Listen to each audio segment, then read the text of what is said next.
Madame, monsieur, bonsoir. À la une de ce journal du mercredi 1er juin, veille de ce week-end de l'Ascension, une idée de sortie version grand format à Bergère, une commune de 200 habitants, près de Bar-sur-Aube. La 20e journée des plantes, elle se déroule demain. 120 stands sont en train d'être installés. 10 000 personnes sont attendues pour demain. Reportage en plein préparatif dans un instant. Un air de Moyen-Âge à la médiathèque du Grand Troyes. Le week-end dernier, une série d'animations était proposée sur ce thème. En lien avec l'exposition du moment, Chrétien de Troyes et la légende du roi Arthur. Reportage à suivre. Et puis après le journal Le Mac des foires de Champagne, comme chaque jour de la semaine, ce soir zoom sur le métier de démonstrateur ou bonimenteur, c'est selon, et découverte des stands consacrés à la gastronomie, ambiance terroir et convivialité, vous verrez.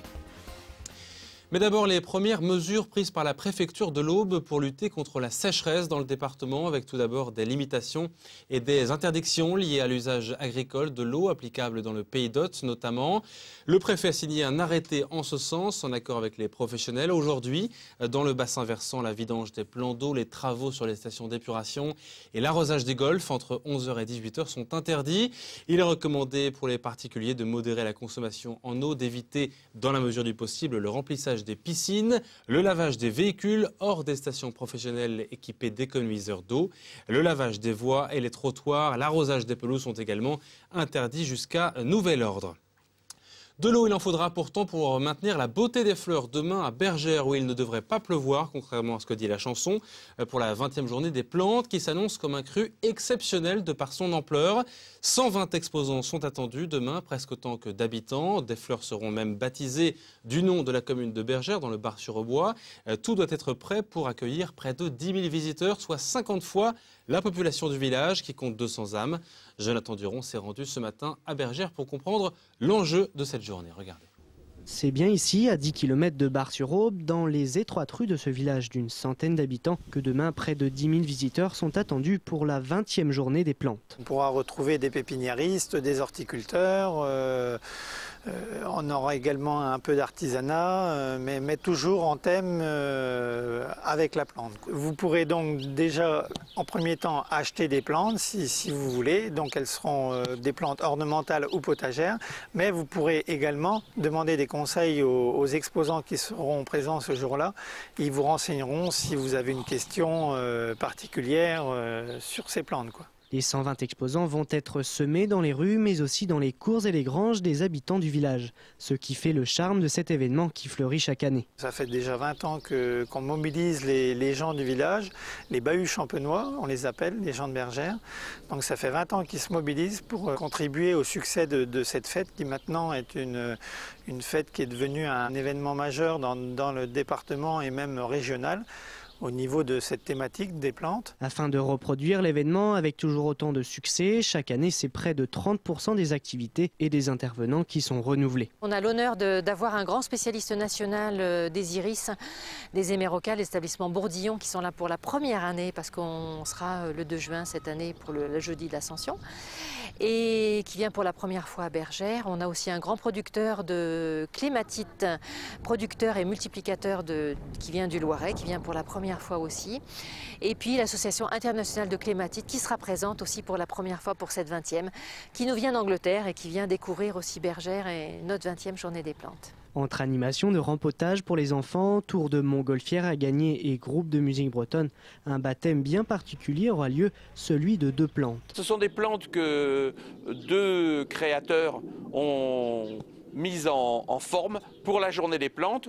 Une euchère, c'est-à-dire une plante vivace, qui va s'appeler Jolie Bergère, avec une petite astuce, Bergère aura un S comme le village. Et puis un fuchsia qui s'appellera Cœur de Bergère parce qu'il est blanc avec le cœur rose. Une belle journée en perspective qui se terminera par un feu d'artifice. Et ce qui fait la réputation de Bergère, son champagne et ses gaufres à l'ancienne faites au barbecue. Et peut-être un bouquet géant donc demain à Bergère. Les jeunes élus du conseil municipal enfants de Troyes veulent eux favoriser l'utilisation du vélo à Troyes. Encore faut-il connaître les règles de circulation et quelques droits et devoirs. La semaine dernière, ces enfants ont reçu une formation pour mieux comprendre la pratique du vélo en milieu urbain et promouvoir son développement. L'action a été mise en place à leur initiative intitulée Soyez vélo. Elle s'est déroulée le 25 mai dernier devant l'hôtel de ville. Écoutez les précisions de Sybille Bertaille, maire adjointe en charge de la jeunesse à Troyes. Nous avons des groupes de conseils municipaux jeunes qui ont des initiatives. Et parmi ces initiatives, il y avait tout ce qui était pistes cyclables et développement durable, environnement, c'est-à-dire utiliser moins la voiture, plus le vélo.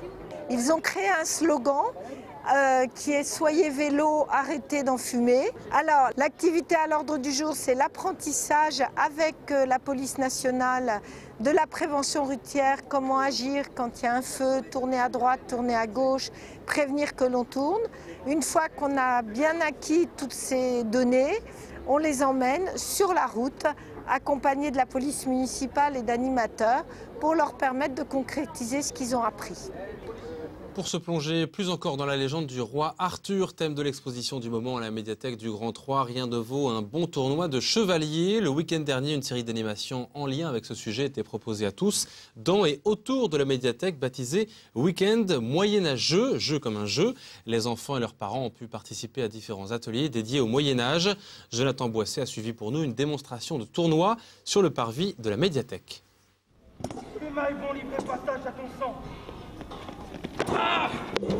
C'est contre des chevaliers de la table ronde que se bat le chevalier noir. Invaincu depuis toujours, il sera finalement tué par le seigneur Yvain. Cette histoire, c'est celle de la fontaine de Barenton, une partie de la légende arthurienne que rejouait cette compagnie rémoise sur le parvis de la médiathèque. Chrétien de Troyes écrit vers 1180 en cours de Champagne. Nous on se place en 1191, on est des Champenois et Ardennais qui sont partis pour la troisième croisade. Donc on est pleinement bercé dans nos cours par les récits de Chrétien de Troyes et de la légende arthurienne qui est en plein essor.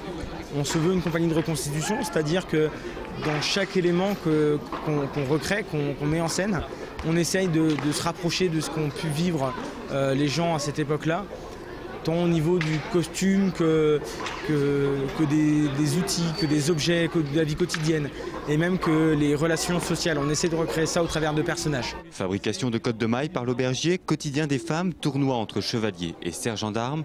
C'était l'occasion de découvrir la vie d'un campement au XIIe siècle, mais aussi pour les enfants de se prendre pour des chevaliers.